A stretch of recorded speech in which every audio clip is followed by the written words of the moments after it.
Well, they're each, both of them, such beautiful artists, beautiful singers. And they are bigger than life, and at the same time, extraordinarily human.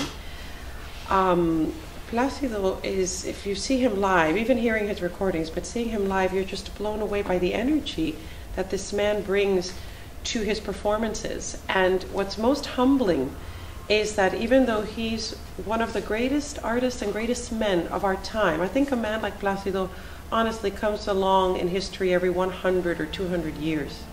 He's that kind of human being, so devoted to helping humanity as well, and he's very quiet about it, very humble about it.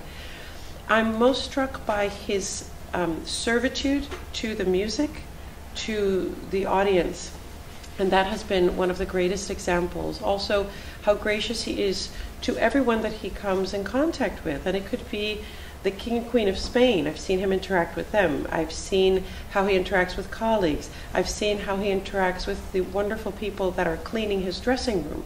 And with each one, the same elegance, the same respect, and the same warmth.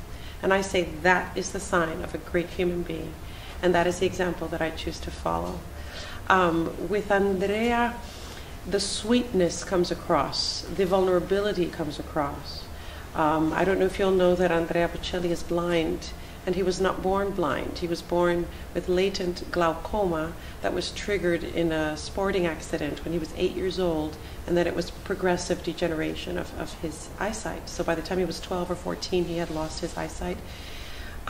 He always wanted to be a musician, and his father was concerned that given his condition, he may not make it.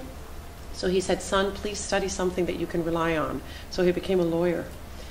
And then I get chills, to put himself through school, he would play at piano bars, and he plays different instruments, and he would compose his own music. And a manager of musicians, an artist manager, went by one day and was blown away by him and decided to sign him on, and the rest is history. Which also brings me to remind you all that what is yours is yours. Trust in that. Nothing and no one can ever take that away from you. It may come sooner, it may come later, but it's yours. And I think that if we remember that and hold that to our hearts, when times get tough or we feel challenged or stuck in some way, just keep on. The difference between someone who's made it big and someone who hasn't continued to pursue it is the tenacity and that stubborn vision. I say put your blinders on and keep on going, because anyone who's reached great success has also heard a lot of no, thank you, a lot of rejection, some failure, but we just pick ourselves up, dust ourselves up, and as the song says, start all over again.